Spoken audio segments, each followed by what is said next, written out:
The decisive battle on Onigashima has ended and the good guys came out victorious. Throughout the 77 chapters of the raid lasted, we were treated to some really great battles, some that were kinda good at best, and others that were just flat out bad. If you are unfamiliar with me, I am Jay Adonis, and in today's video, we will be ranking all the battles that took place in the Onigashima raid. Now, before we get right into things, I should mention there are some criteria in which I will be ranking these fights by. For starters, there must be at least half a page of action in order for it to make this list. Any off-panel fights or brief altercations will not be accounted for. So this automatically disqualifies the likes of Marco versus King and Queen, Jax versus the Kings of Zou, and Pedro Sparrow versus Wanda and Carrot. Also, this is not an objective list. This is entirely my opinion based on my personal enjoyment of these fights. I should have to clarify that, but it is 2022. Opinions are often taken as fact these days. Now, with that out of the way, let's get into it. Coming in at the very bottom of this list at number 12 is Nami and Usopp versus Page 1 and Ulti, and there is very little positive I have to say about this fight. Call me hyperbolic, but this is a legitimate contender for the worst Straw Hat fight in the entire series. I get the vibe that Oda realized after he put this matchup together that there's no way Nami and Usopp could believably take down two of the Tobiropo by themselves, and from a strictly power scaling standpoint, this is true. However, one of the things One Piece excels at is having its characters pull off the victory by other means besides just raw strength. Chopper and Usopp versus Mr. Four and Miss Merry Christmas is one of my favorite fights in the whole series because it was thanks to diligent strategizing and faith in each other that led to Chopper and Usopp picking up the victory. I was really hoping for something like that here, but instead what we got was a rather pathetic performance from Usopp and a Nami victory that was tainted by the fact that Big Mom took out Page 1 single-handedly and brutalized Ulti enough to where she was soft enough for Nami to get the dub. This was just disappointing. The Big Mom and Tama shenanigans weighs this fight down, and two of the weaker Straw Hats not getting proper victories leaves a really bad taste in my mouth. This is not Oda's best work at all. Up next at number 11, we have a fight I didn't particularly care too much for going into it, and while I largely believe this matchup served no other purpose besides giving these two characters something to do, Killer versus Basil Hawkins did what it needed to do and gave us some really cool moments at that. I really like how this tied into Kid's fight with Big Mom. It showed us the unbreakable bond between Kid and Killer. Killer displays a level of intuition that I have to tip my hat for. He was perceptive enough to realize Hawkins essentially played himself by leaking the conduit to Kid. Despite being on the opposite end of a beating, Killer comes out on top after outsmarting Basil Hawkins and freeing Kid from the shackles of his power. I was quite surprised by this fight. It was on the shorter side, yes, but it was a duel based on wits. Killer didn't get stronger and overwhelm Hawkins, he was just a couple steps ahead. This was a really good showing for Killer and he came out of it looking like $1,000,000. Great stuff here, and its placing on this list is not reflective of its overall quality. What's ahead of it just offers much more, which leads us into number 10. Jinbei versus Husu. Oh boy, this one's a bit controversial. On one hand, this fight could have been more. This is Jinbei's first full fight as a member of the Straw Hat Pirates, mind you. He deserved a fight dedicated entirely to his skill and his skill alone. That much I will say. But that aside, the action we did get was enjoyable and the lore drops in between blows was an interesting change of pace. The fight itself reminded me a lot of Enies Lobby, mainly due to Husu using a number of techniques associated with Cypher Pole. The most important thing here was not the action though. The first reveal of the sun god Nika and the reveal that Husu was whom Shanks stole the Gomu Gomu no Mi from cast a shadow too large for any amount of fighting to escape from. This fight would predominantly be remembered for the information it gave us rather than the brawling that occurred. Looking at this matchup wholly for what it is, I can confidently say it deserves its placing on the list. Coming in at number 9, here we have one of the most fun battles in the entire raid. Franky versus Sasaki. Franky is consistently involved in some of the wackiest, ridiculous, yet spectacular fights in the series, and this is certainly no exception to the rule. The only real criticism I have is I would have loved a little bit more back and forth between these two. Collectively, this fight comes out to be a little bit less than a full chapter of action, but what we did get, I enjoyed thoroughly. The action was good. Both characters display incredible arsenals full of flashy special attacks and historical educational lessons for us readers. I mean, I had no idea that this is how the Triceratops hunted in ancient times. Clearly, Franky versus Sasaki did something that the Western education system did not. But on a serious note, this was a joy to read, and it stands out as one of my favorite fights involving the Tobiropo.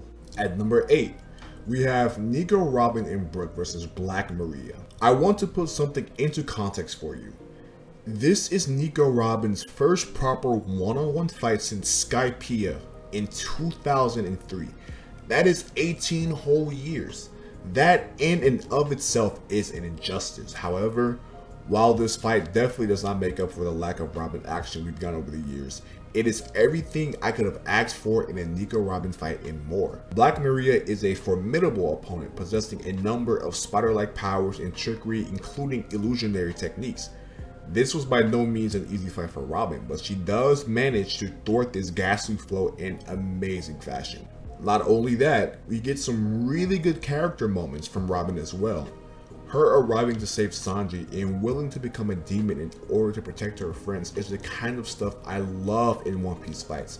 The finishing blow with the dialogue and events leading up to it resulted in a spine-shattering climactic conclusion. This fight, like Franky versus Sasaki before it, is not particularly long, but it does what it needed to do, and that's make Nico Robin look like an absolute monster.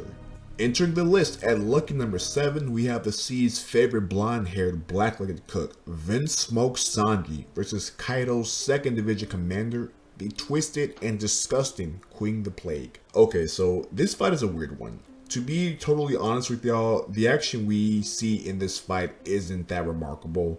There are lots of impressive panels and the art is mostly clean and easy to follow. The choreography is just nothing to write home about. What earns this fight its ranking of number 7 has little to do with physical performances, but rather the tremendous amount of character development we see from Sanji. His Vinsmoke blood is something we all know he rejects, and justifiably so. Anybody would hate being raised by a family of apathetic, abusive Nazi super warriors. Sanji goes through a literal transformation over the course of this battle due to the lingering effects of the raid suit. He develops all sorts of crazy features reminiscent to that of his siblings. An iron-hard exoskeleton impervious to damage, speed equivalent to the speed of light, and of course, harder kicks. Sanji comes to accept his blood, choosing to live as a monster if it means seeing Luffy become the Pirate King. He makes fairly easy work of Queen after this power-up with a finishing maneuver I can only best describe as fiery. What this fight lacks in action, it makes up for with fantastic character writing. This right here was just all around great stuff. And up next, sitting comfortably at number 6, we are treated to the long-awaited battle between Kozuki Oden's 9 Red Scabbards in the focus of their 20-year-long vendetta, Kaido. What a showing this was from the 9 Red Scabbards, and this served as a sort of appetizer before the real battle began, but we're gonna get into that later on. This fight's placement on this list may be surprising to some and appalling to others, so before you pull out those virtual pitchforks, I can explain. We knew going into this that the Red Scabbards had no chance. Zero chance of taking down Kaido, but oh my days did they put up one hell of a fight. Not just them either, Kaido also looked really impressive over the course of this showdown. This was the first real instance of us seeing Kaido fight. I don't count the encounter with Luffy as it was more so a minor inconvenience than a back and forth, but that's beside the point. The paddling and choreography of this battle is honest to God some of the best in Wano. Everything flows seamlessly. There are very few, if any, crowded panels that makes the action difficult to read. This wasn't a battle of brawn. The Akazaya 9 relied on strategy and each other in order to take down this unbeatable Emperor of the Sea. I found myself surprised and excited to read this fight as it unfolded. I appreciate the Scabbards receiving a showcase as fruitful as this one, and yeah, they came up short at the end, but this really drove home to those of us reading this week to week that the Red Scabbards are by no means weak. I greatly enjoyed this, and in my opinion, it deserves the ranking I am giving it without a single doubt. Breaking the top 5 at, well, number 5 is the battle between right-hand men, Zoro versus King the Wildfire. Yet another really good fight. This is the first time we've seen Zoro actually struggle in a one-on-one fight since coming back from the time skip. There are times where it seems as though Zoro is outright unmatched against King the Wildfire, and honestly, I like that a lot.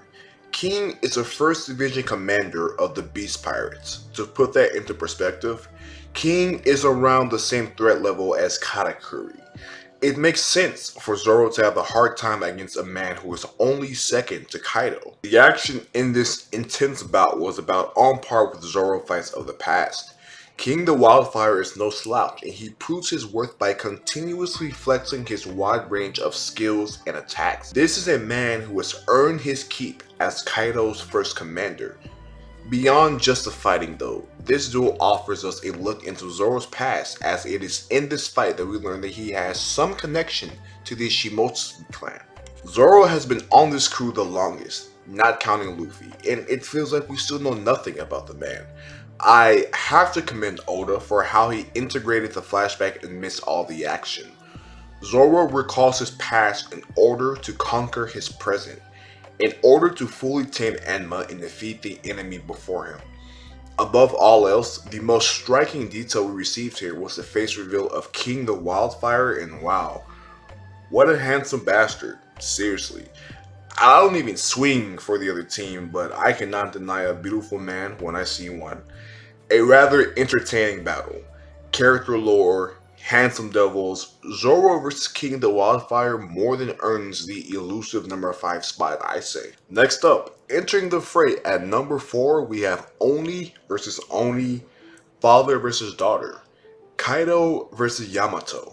Now, I know a lot of people aren't too fond of Yamato as a character, and I understand that, but I have been on board since her unmasking in chapter 984. Yamato proves that she is indeed the offspring of an Emperor of the Sea, because yes, I expected her to be ridiculously strong, but the fact that she managed to tangle with Kaido for an extended period of time by herself is commendable. If you are looking for breathtaking, well thought out choreography, then this fight is not for you.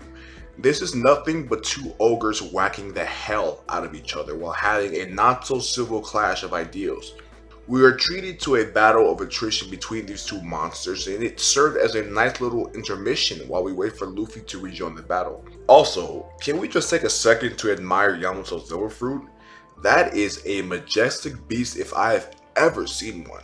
Ah yeah, now we've entered the upper echelon of this list with the worst generation versus Kaido and Big Mom making a splash at number 3, and what can I say about this clash between generations that hasn't already been said? Up until this point of the story, this was a battle the likes of which we had never seen before in One Piece. Getting to see not just one, but two Emperors of the Sea in combat was insane to witness. Kaido and Big Mom looked absolutely beastly. The worst generation held their ground given the circumstances, but my god, Kaido and Big Mom were invincible, unbeatable.